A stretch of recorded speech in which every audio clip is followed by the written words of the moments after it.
যদি বলি without foundation মানে মেকআপ ছাড়া আপনি একটা সানস্ক্রিন ইউজ করে 2 থেকে 3 শেড অথবা 3 থেকে 4 শেড ব্রাইট হতে পারবেন ইনস্ট্যান্ট, বিশ্বাস হয়?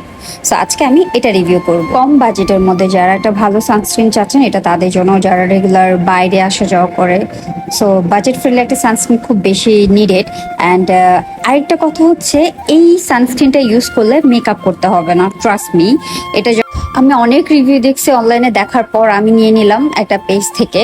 সো দেওয়ার পর আমি নিজেও অবাক হয়েছি কিভাবে পসিবল। একটা সানস্ক্রিন ইনস্ট্যান্ট ব্রাইট লুক দিচ্ছে, সান প্রোটেকশন করতেছে, প্লাস ওয়াটার প্রুফ। অ্যান্ড যেহেতু এটা লিকুইড, সো যে ক্যারি করতেও কোনো প্রবলেম হবে না। অ্যান্ড এটার অনেক রিভিউ আছে, আমি হাতে অ্যাপ্লাই করে দেখালাম, দেখেন ইনস্ট্যান্ট একটা ডিফারেন্স কিন্তু বোঝা যাচ্ছে। সো যারা উইদাউট মেকআপ ছাড়া বাইরে যেতে চান বা মেকআপটা অ্যাভয়েড করতে চান তারা এটা ইউজ করতে পারবেন। সো আমি পেজটা মেনশন করে দিব। সো আজকে এই পর্যন্ত, দেখা হবে, টাটা।